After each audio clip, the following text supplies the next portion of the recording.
Well, we're here again, and we're heading down to Arizona for this podcast episode, which I'm really excited about. I love Arizona. This is the time of year when it's like, we want to go somewhere warm. We want to be thinking about sunshine and cactus and all the good stuff. Exactly. This is the Exploring the National Parks podcast with Dirt in My Shoes. My name is Ash, and I'm a former park ranger and the founder of Dirt in My Shoes. I think that the parks are best seen from the trail, and I'm here to make national park trip planning easy. And I'm John. I carry the kids on the trails, I tell stories, and notice all the things that Ash doesn't care about much, like birds. Join us as we show you around America's spectacular national parks. We're sharing our favorite places, fun facts, adventures, and misadventures. And we'll even throw in a little trip planning. Let's start exploring. So, but I was laughing the other day because I was like, oh my gosh, we need to record this podcast episode so that I can finally get sick. You don't think about it when you're a podcaster. You need your voice to work. Mm-hmm. And even if you have like a little sniffle, it's like people will notice. People don't want to hear gross. You. Yeah. And so I told John, I was like, winter just stresses me out so much when we're podcasting because I am not allowed to get sick. It's or true. I have very short windows of time where it's like, okay, I can get sick here and here, but not here. And we record on a fairly consistent, regular planned out schedule. And so if the kids come home from something at the wrong time, we're just like, stay away, get away from me. My voice, protect my voice. Of course, the universe sent you home with sniffles from school 2 days before we record. I know. So we're here. We made it. Yes. And now my body can get sick. You're gonna hear Ash deteriorate throughout the episode. Nope. I actually don't feel sick at all. I just know it's coming. Nice. Like a sneeze. Yeah. Some people don't know this, but I'm a hypochondriac. So oh my gosh. Okay, Ash doesn't like this show, but it was one of my favorites growing up. It's Everybody Loves Raymond. It's not that I don't like it. It stresses me out. That's true. Like the whole situation with the mom and anyway, I'm just, no. Marie and everything. Yes. Well, Raymond, at one episode, he's coming home from a trip and he gets sneezed on in the airport. And the whole week, he's just a hypochondriac. Yeah. I know that person had something. I have something. And his wife, Deborah, is like, no, you don't have anything. And Marie is like, of course he has something, because she loves him so much. Well, anyways, he gets tested and he has strep and Deborah's so mad. I would be the same way. So anyway. Love it. I'm just thinking about Arizona today and thinking about how nice it would be to be in Saguaro National Park. We're Arizona dreaming today. Yeah, we are. I'm so excited. Really hardcore. Yes. Okay. And I love doing episodes on parks that were created for a specific living thing. Yeah, there's not very many of those. No. Where it's like we're protecting a plant or an animal. I don't even think we have an animal one. I know. Yet. I was just trying to think about pinnacles maybe with the condors, but I don't know if that's why it was made. Yeah, but it's called pinnacles. I'm looking Not for condors, Grizzly Bear National Park or Bison or Buffalo National Park. I would go to those. Yeah. I'd be so excited. Yeah, you're not wrong. And there's a couple tree ones. Well, so let's see. Can you name there's 4 of them that were designated specifically to protect a specific plant. What are they, Ash? Can you give them to us? Okay, sequoia, redwood, a specific plant. Oh no. Wait. Give me a clue. Stay in California. Joshua tree. Thank you. Yes, Joshua tree. That is the 4th one in California. The 4th one is the one we're talking about today. Oh. I'm like going through my brain like, where's another plant one? Saguaro. Yeah, exactly. Oh, I love how that just played out. That was so good. And I love that we get to talk about saguaro because I love this park and I love this plant so much. What a cool living thing. But I was pondering the other day, and you know how much I love to ponder. Oh, yes. You're such a ponderer. Yep. And while I was pondering about saguaro, I began wondering, and in my wondering, I began thinking, And I was thinking, why do I love this plant so much? And what is it about this plant in particular that just makes me love it so much? It's not particularly warm and fuzzy. Not at all. Nope. Exactly opposite. Exactly. Very cold and prickly, these plants. And I mean, people that love plant lovers are usually called tree huggers, not cactus huggers. Nope, because that's a really bad decision. Have you ever had to pull cactus needles? I'm asking you guys. I know John has. Yeah. Cactus needles out of somebody's skin. Oof. Our son sat in a prickly pear cactus when he was like 2. It was rough. And yeah, we had tweezers and we were tweezing everything out of his little behind. Yep. Not a happy thing. That diaper did nothing for him. Oh, man. That poor kid. Yeah. And poor us. Yes. Because it was horrible. Yeah. So no, don't hug the cactus. Not a good idea. Yeah. But back to my pondering. I thought we went to thinking. Oh, yes. Yeah. Well, thinking and wondering. Pondering. Yeah. But I think I figured it out, at least for me. I know why I love it so much. Okay. I wonder if it's the same. Okay, I'll tell you what I think, and we'll see if you agree. Okay. And if it's similar. But I'm going to ask you a couple questions to kind of help flesh this out a little bit. If in the opening scene of a movie, you shows see a cactus. Yep, you see a saguaro cactus. Question 1, where are you? You're in the Southwest. And what kind of movie is it? It's a Western. Boom! Nailed it. That's why I love them too. Yeah, exactly. Because the saguaro, it's an image that conveys immediate information. It's an icon of the American West. Exactly. And we're all about those icons because we are Westerners through and through. Exactly. And so oh my gosh. See, this is why we're a good couple. I think we both love saguaros for the same reason. Yes, exactly. There's a movie called 500 Days of Summer where the main character's sister is like, just because she likes the same weird crap that you do doesn't mean you're meant to be together. But in this case, it does.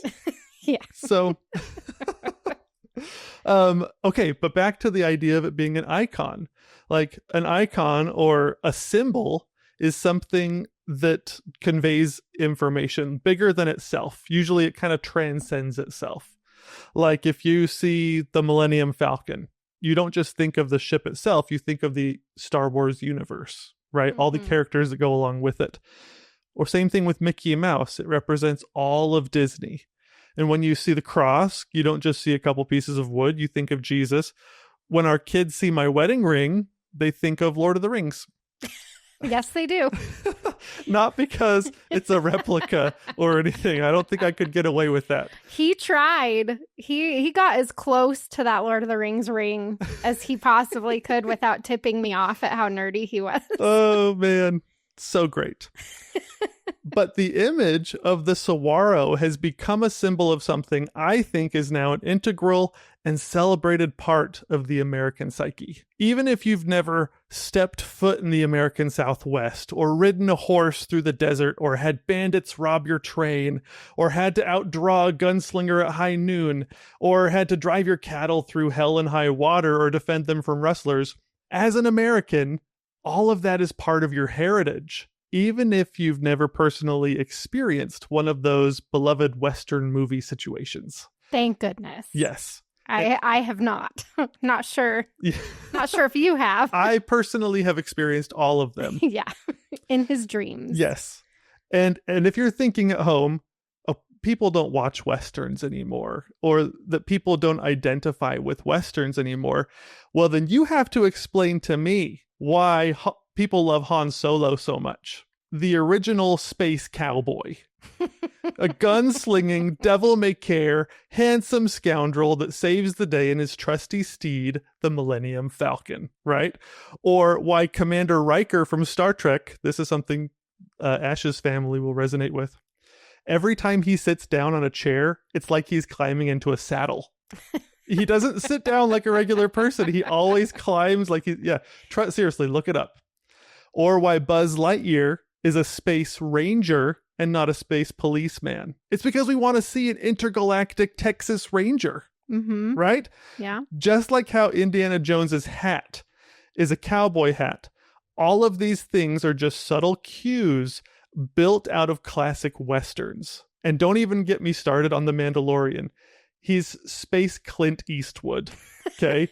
Who actually was in a movie called Space Cowboys, okay? And people love cowboys, especially Americans. And you can tell because we keep putting them in our stories. And it doesn't even matter where the story takes place, on land, underwater, in space. We like seeing stories about people who go out on their own and confront the unimaginable. People who live by their own code, regardless of the situation, who yell back, "Never tell me the odds." Because that's how we want to see ourselves. The American West, which is ingrained in the American mind, is less about cows and a Colt 45 and more about people and the attitude of those people. Unyielding, independent, rugged, often reluctant heroes that see opportunity where nobody else does and go after it no matter the cost. Tom Cruise's greatest box office hit in recent memory was Top Gun Maverick. You might as well call it Top Gun Air Force Cowboy. Okay? It's right there in the name. Maverick, which, by the way, is a truly American word. It was a last name in the old world, but here in the new world is where it got true, deep meaning. From rugged, independent, free-thinking individuals way beyond just cowboys. In America, you can be a maverick in any industry. Music, science, business, sports, politics, technology, anywhere. Many of the people we admire in America today are described as mavericks. But the symbols of a maverick bring us back to the word's roots. When you think of a symbolic item associated with mavericks, you might think of a cowboy or a trusty six-shooter. When you think of animals associated with mavericks, you probably think of powerful wild horses or buffalo. But the plant, I think, is the saguaro cactus, the symbol that in my mind is the biggest shortcut to getting people to immediately think of the American Southwest and everything that goes along with it. And that's why, that's the hype. You're making me wish that I would have married a cowboy. Oh, you did, babe. But that's why. Cowboy. A space cowboy. A Middle Earth. Middle Earth cowboy. Oh, boy. But that's why I'm so excited to talk about this national park specifically, because it's designated to and celebrates this American icon, this symbol of the American Southwest. So let's jump right in. I'm so excited. Fun fact number 1 is that the saguaro cactus is the largest cactus in the United States. And it isn't close. The difference between first place and third place is incredible. And it just proves how audacious and bold the saguaro cactus is. So how big do you think the saguaro cactus can get, Ash? 85 feet. Ooh, wow. That's pretty tall. 50 feet? All right, let's work up to it. 20 feet. Just kidding. Third place is the barrel cactus. In the U.S., they are lucky to get taller than me at like 6 feet. Yeah, they usually fall over. Second place is the Oregon pipe cactus, which can be about 23 feet tall, which is pretty big for the desert. Side note, Oregon pipe cactus National Monument is so cool. Oh, yeah. It's amazing. It's down there kind of in that same area. So go there too. It's a great sister park, I think, to saguaro. Yeah. You see They're lot cool. They're cool looking plants. Yeah, and big. And the campground down there is really nice. And it's quiet. I liked it. It is quiet. Yeah. So many positives. So many. Yeah. Stay on topic, Ash. I'm the only one that goes for tangents here. Oh, okay. But first place. The first place is the saguaro cactus, which can often reach 50 feet or higher. So I was not wrong. No. When I said 85, because that happens to be higher. Well, we're going to, yes, we're going to get. I'm just kidding. 50 feet that's a really tall cactus. Well, let's come back. We'll come back to your number of 85 in just a minute.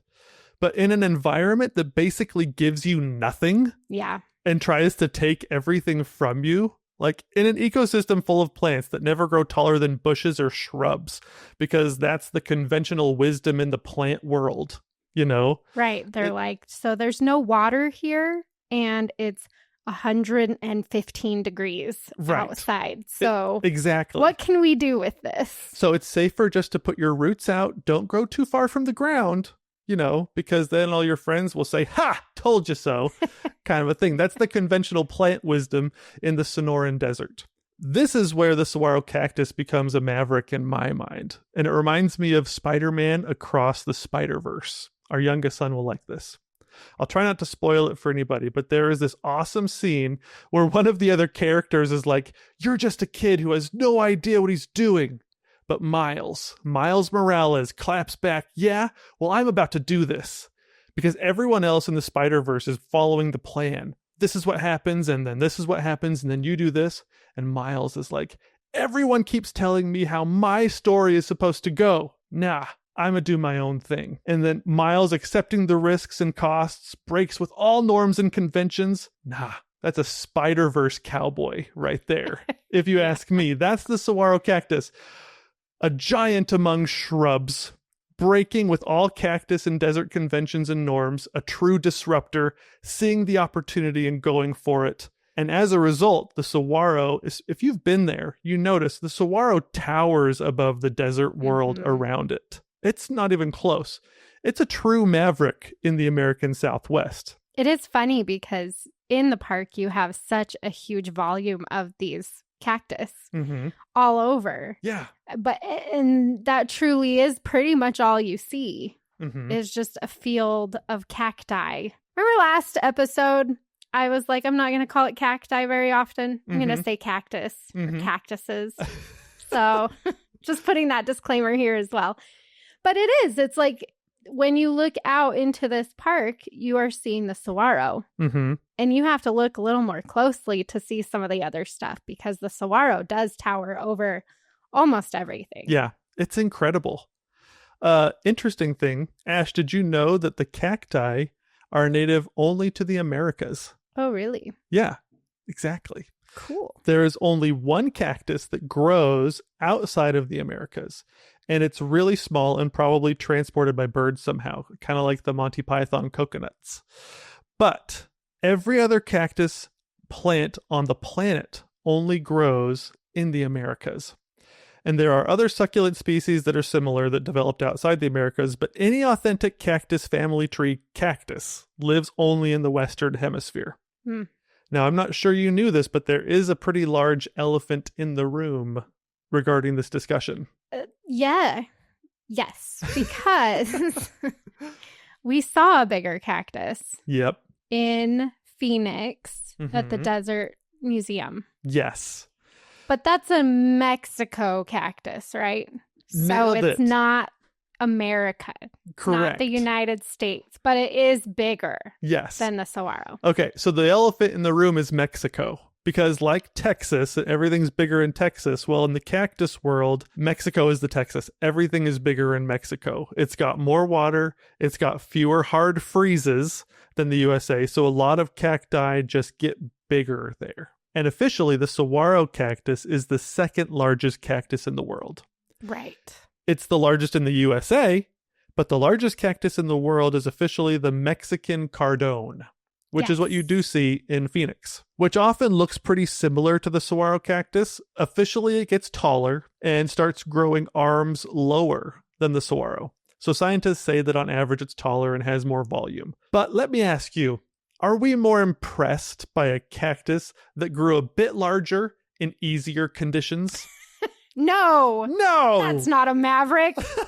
No way. The saguaro cactus grows in significantly more challenging environments. The two major challenges being less water and more freezing. The saguaro cactus is specifically adapted to live in the Sonoran Desert, but not all parts. If it's too dry, too hot, too cold, even it can't survive. The Sonoran Desert is perfect because it has pretty warm winters with a fair amount of moisture, but in the heat of the summer, it gets those summer monsoons. Right.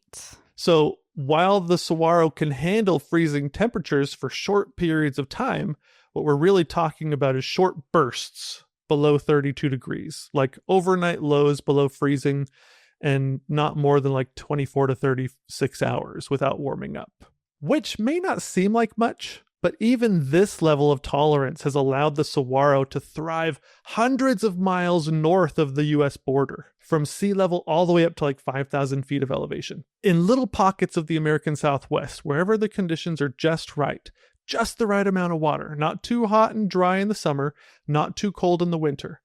And what I think is pretty cool is that if you have a mountain, you can have a mountain somewhere in the Arizona desert. 90% of that mountain can have hard freezes and be totally icy. But if a small section of the south side can warm up just enough during the day so that it doesn't stay frozen for too long, the saguaro will grow there. Nice. The Mexican cardone, on the other hand, oh, what boo. We should boo every time I say that word. You should boo and hiss. The Mexican cardone is extremely intolerant of freezing. What a wuss.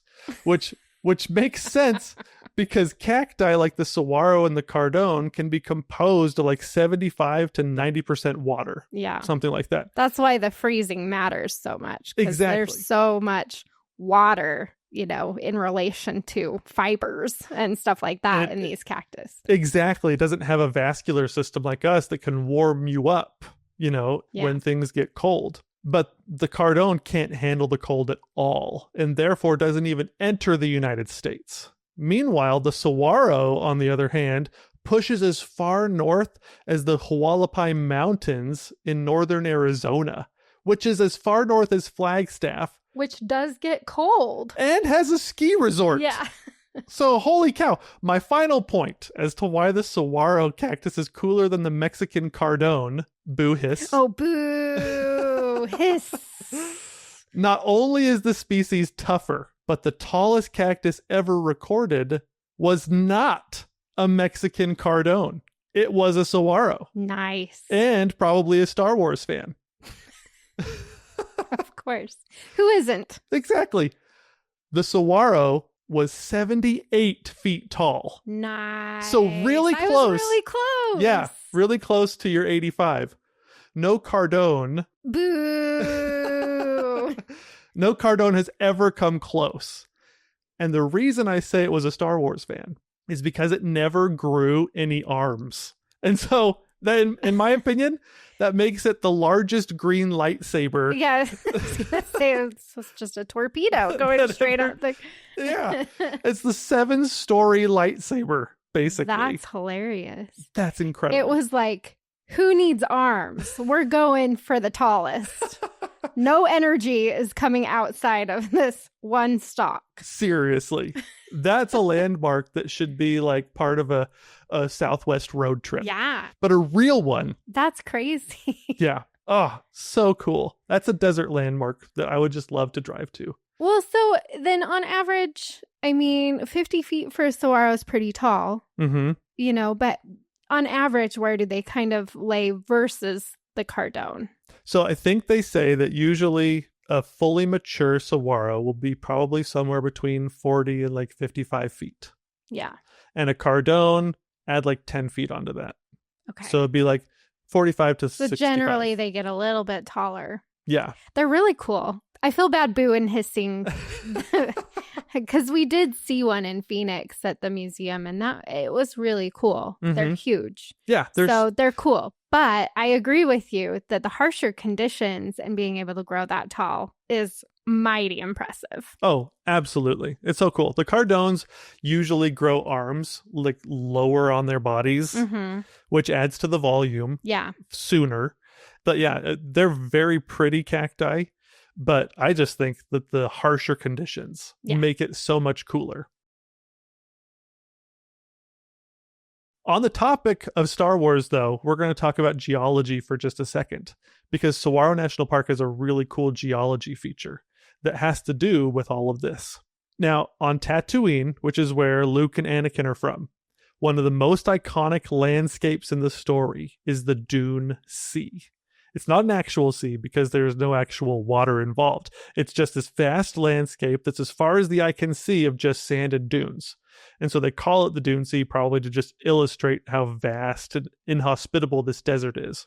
Well, the American Southwest has huge sections that can be described as vast, inhospitable desert too, even for rough and rugged creatures like the saguaro cactus. This desert is just too hot and too dry sometimes. Well, lucky for us, this area is part of the Basin and Range province.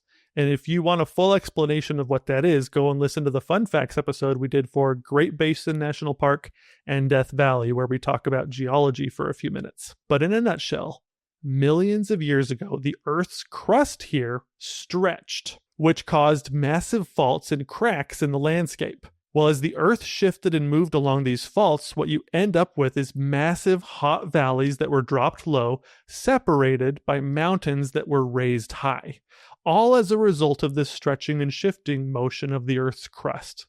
Now, what happens as you approach one of these mountains rising out of the desert is you slowly climb in elevation, and as you climb, things get cooler and things get wetter. And that allows for all kinds of life to survive and thrive. And the mountains that I'm talking about can range from 3,000 feet all the way up past 10,000 feet with snow at the top. In Arizona. In Arizona. So in essence, what you have is this vast desert sea with islands of life, all kinds of life. And this group of mountains has the coolest name. They are called the Madrean Sky Islands. That is cool. It's super cool. It sounds Star Wars-y. It does. It does kind of sound like that. Like it's like where Lando Calrissian was in his City in the Sky. Anyways, another name for it is the Madrean Archipelago, because they're this series of mountains with enough variation in temperature and water that they are, in essence, islands of life that connect the Rocky Mountains and the Colorado Plateau all the way to Mexico's largest mountain range, the Sierra Madre. And because these mountains rise from sometimes around sea level all the way up to 10,000 feet, they have all kinds of temperature ranges and differing amounts of water, which result in these Madrean Sky Islands having some of the highest levels of biodiversity in the world.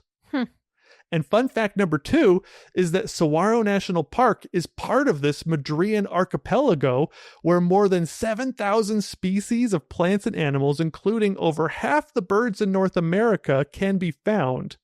And with the Tucson Mountains in the west and the Rincon Mountains in the east, each representing their own Madrean Sky Island of life. Oh, really? Yes. It's so cool. And it's crazy because if you were to like hike from bottom to top, you could basically walk through most of North America's habitats from Mexico all the way up to Canada. For real? Seriously, even some of these like habitats that don't really even exist anymore because they're almost acting like their own preserves because they protect species that you can't even find anywhere else in the world anymore because they found a home. It was like the only place they could live anymore. They got isolated by the desert, and now that's the only place to find them. Those mountains are really tall. Yeah, exactly. I mean, it is surprising how beautiful and tall they are. I'm just they don't have very many trees. Well, you're thinking probably more of the Tucson, the west side. The Tucson Mountain District of Saguaro is a lot shorter than the Rincon Mountain District. No, I was thinking of the Rincon, but I guess maybe I haven't paid enough attention. Is probably the problem. Yeah, I think because I'm like in my mind they're not vegetative mountains from what I'm picturing, but I must be wrong. It's because we're so focused on the saguaro, the namesake of the park, that we don't climb up into the higher elevations as much. No, we don't. And these higher elevations, they connect habitats that you would never imagine interacting with one another. Like one of my favorite taglines from the Madrean Sky Islands is that they are where the jaguar and the black bear meet, which I think is just so cool to think of a place where the jaguar and the black bear could meet and have like a cool fight. So they have bears up there? They do. Yes, absolutely. Because what happened? Because that's crazy. it's kind of nuts to think that you have all of these creatures, literally Canadian like style creatures and plants and habitats and ecosystems at the tops of these mountains. And in the wintertime, historically, a lot of these animals, they might have been able to migrate between them. During the summertime, you wouldn't even think about it. It's way too harsh. But in some ways, it's like the saguaro cactus. It's the way the saguaro cactus uses these Madrean sky islands is the reason I bring it up, because it allows different species to kind of hopscotch their way through the desert. Okay. And they can move their way north. That's how they connect to the Rocky Mountains and the Colorado Plateau all the way down into Mexico, is you find wherever you can live in these different spots. You if I was a migrating creature, I would have my route all planned out between all these different mountains, because that's where I would find a good habitat. Find a little pocket probably on each one, or every few. Exactly. That you can stop at and be okay. Exactly. And for the saguaro in particular, like the foothills of a lot of these mountains are perfect. They're perfect for them. They're just the right amount of water, not too hot, not too cold. And as they go further north, depending on the elevation of where they find just the right Goldilocks zone for them, they'll find just the right spot where it doesn't freeze too much. Right. So as you get closer up into, because Saguaro National Park is almost Mexico. Correct. It is at the very bottom of Arizona. Not actually the very bottom. My sister lived at the very bottom. And that was not Tucson. Correct. So you're not quite there, but you're close. But if you can find saguaros as you go up further north in Arizona, I'm just thinking, like, if you get into like the Phoenix area, and then into like Sedona is colder than Phoenix, and then you get in, you mentioned Flagstaff, which is even colder and higher elevation, then according to that, you would expect to see the saguaros as you go more north growing at a lower elevation than they do in Tucson, where it's hotter. Exactly. Down south. Which is kind of where this basin and range geology that we were talking about, where you have the valleys dropped super low and the mountains raised pretty high, it gives the saguaro and all of these creatures, they have a lot of range exactly to grow in. Yeah. Exactly. And so probably as you move north, you'll see the saguaro move lower. They're finding, like, so probably around Flagstaff, they've found a valley that dropped that they can survive in. Exactly. They're not on the mountain anymore. Exactly. Because the mountains are too cold up there. Exactly. Yeah. And so it's super cool to have saguaro be part of this series of islands in a vast, inhospitable desert. It's just kind of like the Jurassic Park line, life finds a way. Yeah. And it's so neat to be able to trace the steps of the saguaro as it goes north, because about Flagstaff is probably pretty much as far as you'll find them, because then it starts getting too cold. I mean, I think my father, he remembers the coldest hotel stay of his life was in Page, Arizona, because it was they were visiting at just the wrong time and the motel did not have heat. Oh. And so oh boy. Oh man. Okay. So that's kind of a cool geologic feature of Saguaro National Park. And it kind of points to how the ruggedness of the saguaro, and they'll find wherever they can make it work. Yeah. As they move further north. But surviving in the desert is hard, even for tough guys like the saguaro. And fun fact number 3 is going to get into that. But it comes with a question. If a 78-foot saguaro cactus is 200 years or older, how tall is a 10-year-old saguaro cactus? Oh, okay. I love this. I don't know exactly. But I do know that saguaros are super slow growing for the very beginning, especially. And so when you see a really small one, you would think, you can't just divide like 200 by 78. Right. And be like, it grows 3 feet per year. It is not linear. No. So it's super, super slow at the very beginning, and then it will start to grow faster, right? Correct. So what's your guess? Okay. Wait, what was the question? So how tall is a 10-year-old saguaro cactus. Okay, so a 10-year-old, I would say maybe like a foot. Fun fact number 3 is that while a 200-year-old saguaro cactus is probably somewhere between 50 and 78 feet tall, a 10-year-old saguaro cactus is only 2 inches. Ah, I wasn't even close. 2 inches tall. Oh my word. That's so crazy. So this is really interesting. Up to this point, we've talked about how the saguaro is tough and bold. It's basically the John Wayne of cacti, right? And once a saguaro cactus gets established, it really is, and the chances of it making it to adulthood go way up. But their first 10 years are incredibly challenging. 2 inches? You wouldn't even notice that. Exactly. And hold on to that thought, because it's going to come back to us. When they are young, saguaros are extremely vulnerable to drought, grazing animals, winter and cold, summer heat.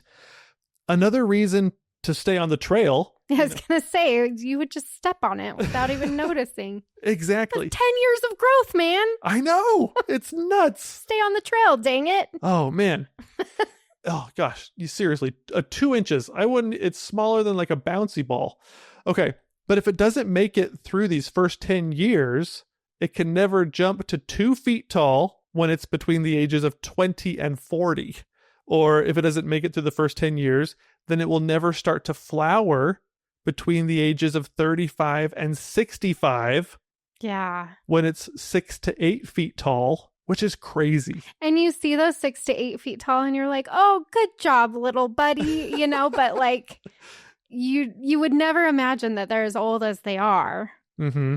How old do you think they are when they grow their first arm? Okay, that one's like 80. They're usually around 8 feet tall. Okay. And so it's probably 50, around 80. Yeah, somewhere in there. So on a side note, this is really interesting. A saguaro's growth could be way slower than this. Yeah. Because saguaro growth is so connected to how much rain it gets, which is awesomely illustrated because the east side and west sides of saguaro get different amounts of rain. And if you're not aware that there is an east side and a west side, go Right. listen to our exploring episode where we explain, the strange layout of this park. Right. But basically, they found the pockets of where there were a bunch and protected them, even though it's not like a continuous protection. It has the city in the middle. Right. Tucson splits the national park in half. Yeah, but it is true because, and we talk about this in that episode too, where when you're on the west side, you're looking at it's a lot smaller, actually, saguaros. And when you're on the east side, it's like, boof, these are the big ones. Yeah. These ones have been here forever. So this is interesting. This might blow your mind a little bit. Because the east side gets more rain than the west side, the difference is substantial enough that east side saguaros could be twice as tall and half the age. Younger. Oh my gosh, I didn't even think about that. Yeah, and half the age of west side saguaros, and vice versa. West side saguaros could be half as tall and twice the age of east side saguaros. Which is why you should go to both sides. Yeah. Because people ask, which side should I spend more time on? We spend more time on the west because I think I like that side better. But you need to see both. Absolutely. It's so cool. But it kind of blows your mind to think, like, just the idea that a cactus as tall as me could be 65 to 80 years old or older. Yeah. Is kind of like wild. Like, Yeah. how long have you been on this planet? It's just the growth patterns are so different. And then when you start seeing the iconic looking ones with the big arms coming out, I mean, those are probably 100-year-old cacti, Easily. Yeah. or more, depending on how many arms. But I'm thinking like the 2 arms, like what we see. I'm doing it with my arms, just in case you guys are wondering. She looks like she's doing the YMCA right now.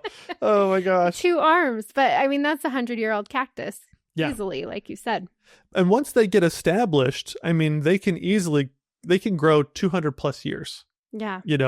And which is really important, because if they can grow a long time, the point that I'm making is, on average, it's estimated that only 1% of seedlings survive the first year.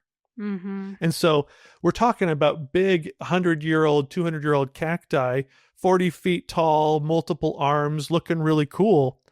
But that 2-inch, 10-year-old cactus or smaller, probably wouldn't even notice That's a the fighter 1-year-old. right there. Yeah, a 1-year-old seedling. I mean, it's a small percentage of a small percentage of a small percentage that makes it to adulthood like that.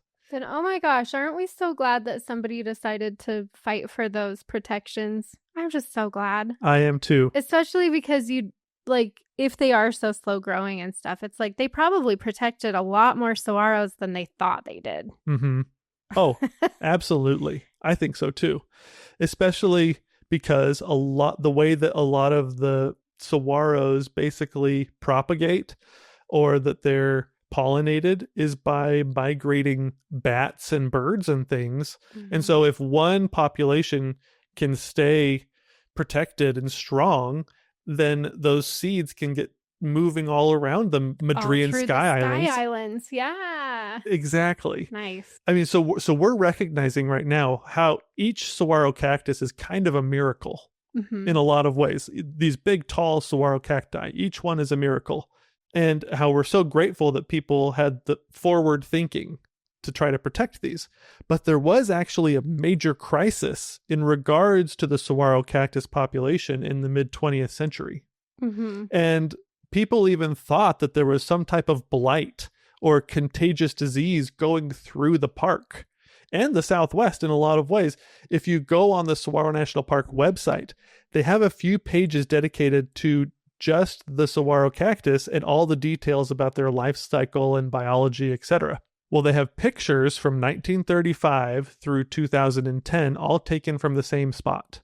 And it looks like all of the saguaro cacti were disappearing from the landscape. Because they were. The adults were dying, and there didn't seem to be any young saguaro growing up to replace them. And everybody was super worried. And they really didn't know what was happening. Intermission. Okay. Because every good Western has an intermission. That's true. Why wouldn't we? Even How the West Was Won, which had a great saguaro-filled train robbery scene, by the way, had an intermission. When I watched that with the kids, they were like, "What is happening right now?" Like, that is a thing of the past. So, for your intermission at home, Ash and I are going to sit here for 3 minutes and hum all of the overtures and theme songs to our favorite Western movies. Is that why you asked me about Lonesome Dove the other day? He was trying to get me to remember that he was testing me. I still don't remember what it is. That was part of it. So, okay, if Ash doesn't want to do an intermission, then we'll go to Plan B. But, Ash, you don't get to know what Plan B is. So you have to choose your poison. Sit here and sing with me for 3 short minutes. No, but 3 minutes is so long. Or opt for the unknown behind Curtain B. Always Curtain B. I love Let's Make a Deal. It could be a zonk. Yep. All right. Fine. Plan B is less of an intermission anyways, and it's more of a suspense building tactic. We will return to the fate of our beloved saguaro at fun fact number 5. Okay. You heard me right. I figured, yeah. We haven't even had fun fact number 4 yet. That means I'm going to keep you in suspense. I'm gonna leave you on a cliffhanger wondering if the saguaro ever got saved. Hey, John, sing the theme to Lonesome Dove. Oh, goodness. Nope. I couldn't do it. That's my favorite Western. I was going to ask you what you would have done. I was thinking like Bonanza or Dances with Wolves or Lonesome Dove or The Good, the Bad, and the Ugly. Oh, come on. It's going to come to me, and I'm just going to burst into it as soon as it comes to me. Yeah, that's fine. I know. I can't hear it right now, but as soon as it... Oh, dun-dun-dun-dun-dun. Yes! Dun-dun-dun-dun-dun. Oh my gosh, it's so good. So good. Okay.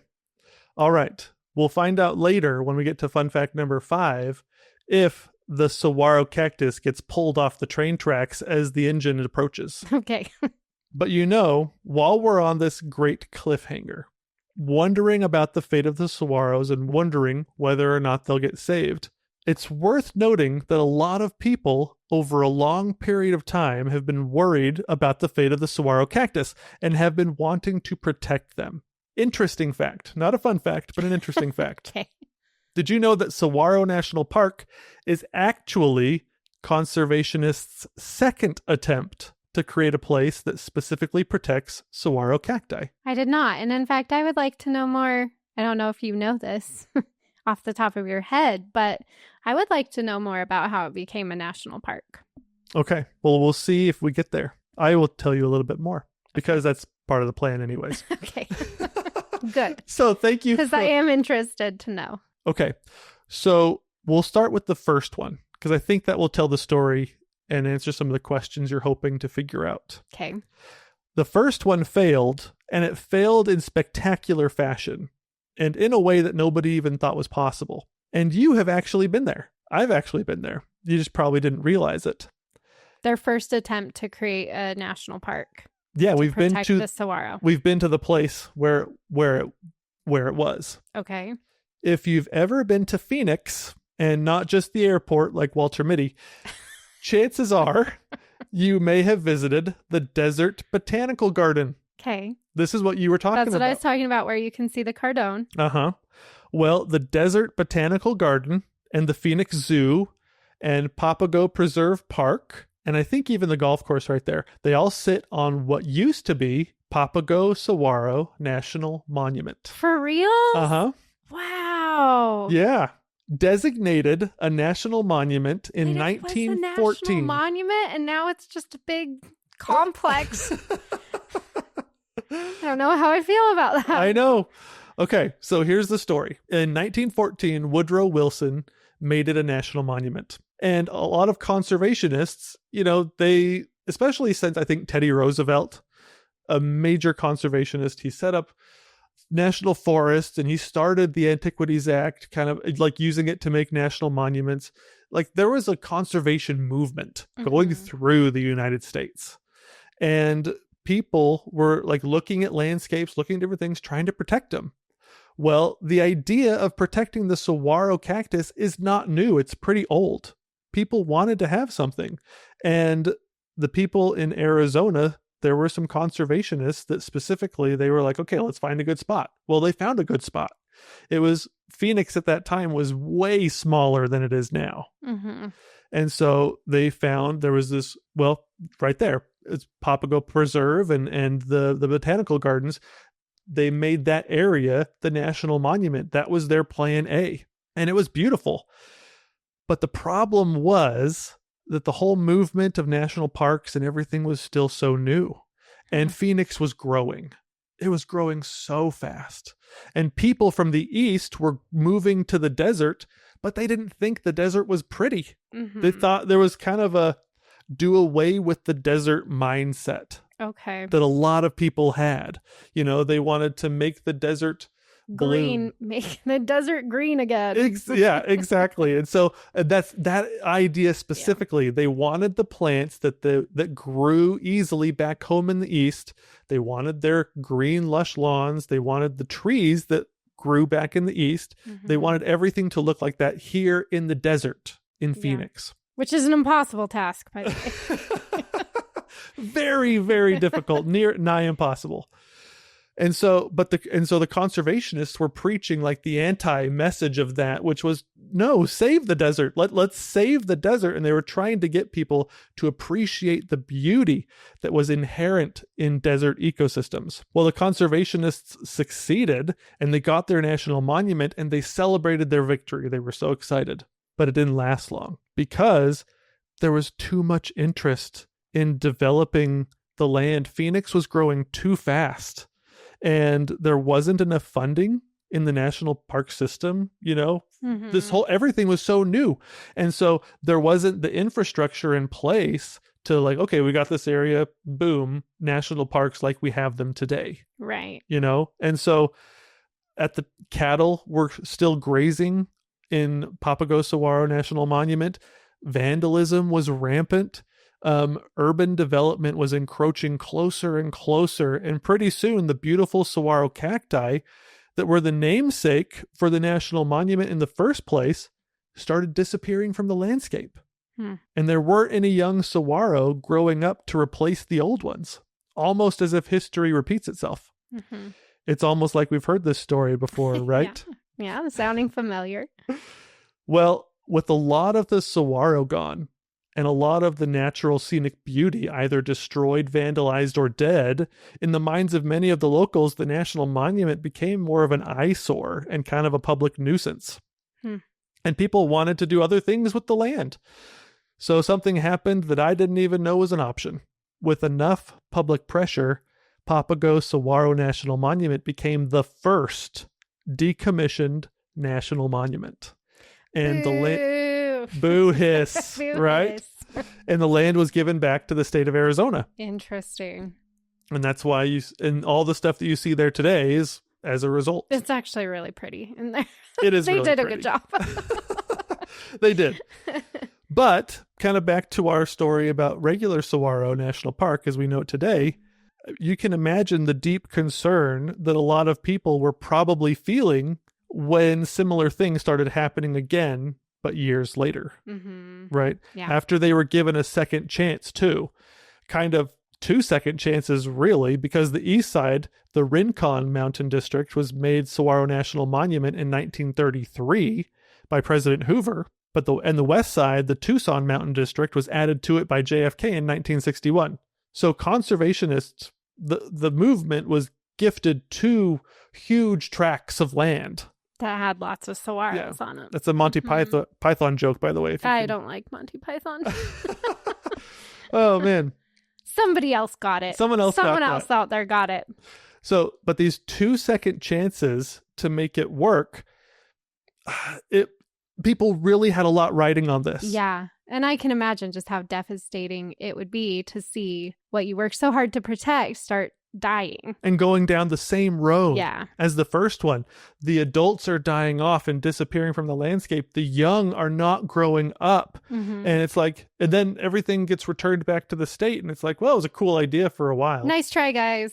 And so people, it felt like they were having deja vu.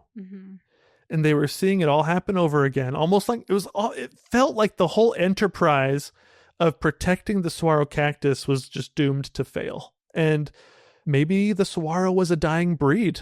People these were thoughts. And there was actually an idea. Well, let's just give it back to the state like we did the other one. All of this was it was a rerun. The whole thing was happening again. When all seemed lost and the creation of the park aimed at protecting saguaros seemed a hopeless venture, conservationists turned to the world's greatest gardener, Samwise the Brave. And they redoubled their efforts. Like Samwise the Brave on the slopes of Mount Doom, unable to believe that he came all the way to Mordor for nothing, had left his beloved Shire and rosy cotton, and had sacrificed everything for nothing. Oh my God. He wouldn't give up on believing that there are some things worth fighting for. He was unwilling to be beaten and spoken like a true Middle-earth maverick. He proclaimed, "Come on, Mr. Frodo. I can't carry it for you, but I can carry you."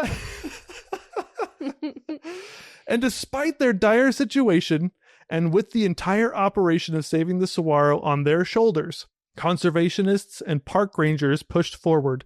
Like Sam carrying Frodo, progress was often painful, but by one step at a time, they made incremental progress towards their goal. And you know what's crazy? That they had to fight. And this is fun fact number 4.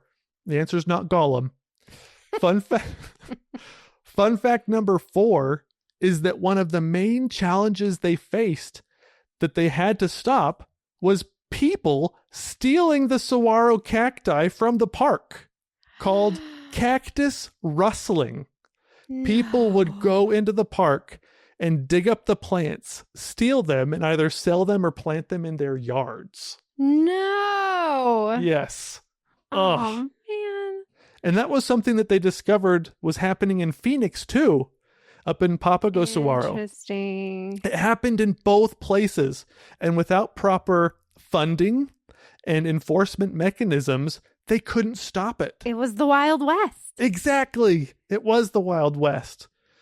but that sucks. Oh, That makes me so sick. I know. No, But don't steal the cactus. I know, but as like the national park system really became a system and like developed institution, and everything systematized. You're a systems person, Ash. I am a systems person. Yeah. More money, more people, more functionality. Oh, exactly. And so as the national park system really became a system and enforcement mechanisms started to kind of click into place, they started to get kind of a handle on things.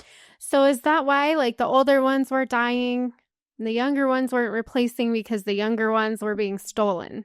It wasn't actually a blight. It was just... So no. Okay. No. They still noticed the older saguaro were still dying. Yeah, I have to wait till Fun Fact 5 for... Come on. Okay, so we're talking about the cactus rustling. This is the price you pay for not doing the intermission. I came up with the song. That's true, but you didn't do it for 3 minutes. Nope. Nobody wants that. Okay, so the older saguaro were still dying, and the young were not taking their place. Well, the biologists got to work, and the park rangers, they were finally being able to protect the park, but also in coordination with educating the public, because they were the ones stealing all the cactus, right? That is so crazy. But that's a slow and painstaking process. And there was, in the early days of the park, cattle were even still grazing throughout the park boundaries. And eventually that stopped too, as they normalized what the rules and how you manage national park land and things like that. And the more the park acted like a park that we know today, and the more the public treated it like one, success seemed to follow success. And they learned that the cactus rustlers didn't just take saguaro from the landscape. People would also come into the park and they would cut down the bushes and the palo verde, which is one of our favorite plants, and the mesquite trees, and they would use them to heat their kilns when they were making plaster, which is why in some of the pictures you can see of saguaro through the years, the landscape looks pretty sparse. It's because the whole landscape was being harvested. They're just taking whatever they wanted. Well, as this specifically was stopped, the cutting down and removing of bushes and trees, guess what? Baby saguaro cacti started popping up all over the landscape, but in very specific locations. And the biologists were so excited because they discovered fun fact number 5. And fun fact number 5 is the answer to the question and the end of the cliffhanger. Why aren't there any baby saguaro growing anymore? Fun fact number 5 is that desert plants like the palo verde and the mesquite tree act as protectors for the baby saguaro cacti until they are old enough and established enough to survive on their own. Yeah, the nurse trees. Exactly. They guard them and protect them from being trampled on by people and other creatures. And they also shade them from extreme heat in the summer and insulate them from the freezing cold in the winter. And biologists call them lovingly nurse trees. Nurse trees. Yep. And saguaro cacti rely on them, especially in their early years. I mean, I knew that it was important. I guess I didn't realize how important, though. And I love those. Palo verde trees are so beautiful. They're so pretty. That's what I was saying. When I mentioned before, like, the saguaros kind of tower over everything is because I was thinking of the palo verdes where I was like, well, those get fairly big too, you know, but they're hand in hand. You'll see them both in the same areas because the palo verdes are nurse trees for the saguaros. Exactly. So you'll see them both, and you need to look for both while you're here, because without the palo verdes, no saguaros. Exactly. They're so incredible. Interesting fact, real fast. The palo verde, they do have leaves, but they often drop and the leaves are so small. But the reason they're green all over, like even the bark is green. The bark is green. The stems are green. The tree is just beautiful green. Exactly. The whole thing can do photosynthesis. Yeah. Okay. But saguaro seedlings are so fragile during their first 10 years. And we just didn't realize that they were so important, that these nurse trees were so important, and that grazing cattle in their habitat, they were getting trampled. And by harvesting wood from these Palo Verde and mesquite trees, that we were removing their caretakers from the landscape. In essence, they just didn't have a chance. Yeah. But it feels like we figured these things out just in time to pull the saguaro cactus off the train tracks. So you stop people from harvesting the nurse trees, Mm-hmm. and the baby saguaros come back. Correct. Yeah. And we were able to make the necessary changes to keep the seedlings from getting trampled and have a caretaker, which created places for these baby saguaro to grow. And drum roll, please. That was really bad. Not sure I've ever done that with my mouth before. That was pretty great. I loved that. There wasn't a contagious disease killing the older saguaro. We were just seeing nature take its natural course. Old saguaro just die. Yeah. But it seemed so dire because people were stealing the saguaro from the landscape and nothing was replacing the ones that were dying. Yeah. It was like we just kept seeing the numbers dwindle, and it was like, oh my gosh, everything is dying. But looking back, it's almost so frustrating to see how long it took us to recognize what was happening, right? Mm-hmm. But if you think about it, saguaro grows so slowly that any action you took, you wouldn't know if it worked for almost decades after. Right.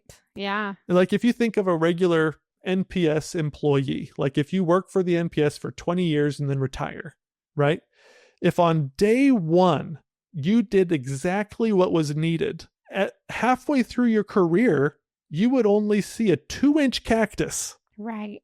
And by the time you retired, maybe a 1 foot to 2 foot cactus. Right. You know? And so it took generations of persistent, continued effort to figure all this out. Generations of free-thinking, rugged, unyielding people who were unwilling to fail and were willing to fight for something that seemed like it was failing for decades. Generations of mavericks, Yeah. I'm telling you, working towards something that many people thought was a lost cause, planting the seeds of cacti that they would never enjoy the shade of. But thanks to their hard work, I am happy to announce that the saguaro population has in fact bounced back. Woo! And is considered very healthy. So it's kind of cool. They in the park since 1990, they've started doing like a saguaro cactus census. Uh-huh. and since the 90s, the population of saguaros has doubled within the park. Yay. That's so good. Which is so cool.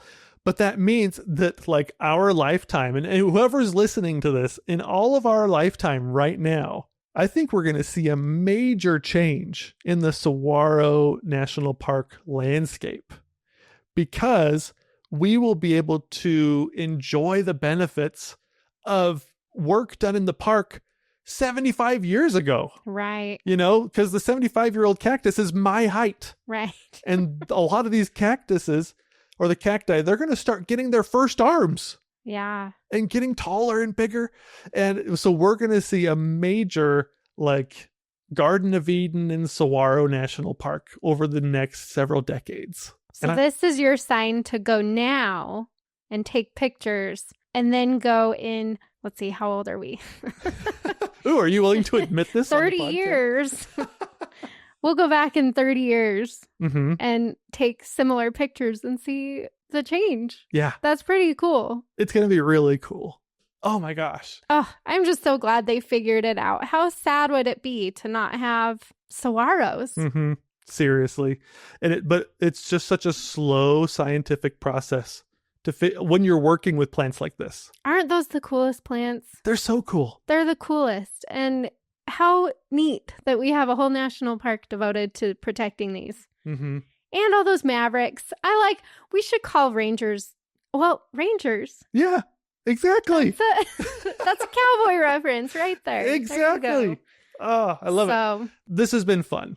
And I love saguaro for so many different reasons. But if you get a chance, take a trip down to southern Arizona and visit these amazing creatures. Okay, so for your task today, we thought it would be fun. How fun is this? This is really cool. Why don't you go to the Saguaro National Park official Facebook or Instagram page and go say thanks to a ranger. Just tag them. Yeah. Say, hey, thanks for what you're doing. Because based on what John taught us today, we know that the park rangers that are there right now are not going to see the full effect of the work they're doing during their career, right? Mm-hmm. So how cool. There's some really hardworking rangers down there that don't know if what they're doing is actually going to, make a difference. Right. They're not going to see that. So go say hey to them and thank them and, look at some of the pictures and like their stuff and just let's go flood them with some support today for all the hard work that they've done as mavericks and rangers in the national parks. Right. And if you're enjoying the podcast, please give us a 5-star review. We really appreciate you. You're the best. And if you get a chance, go get some Southwestern dirt in your shoes.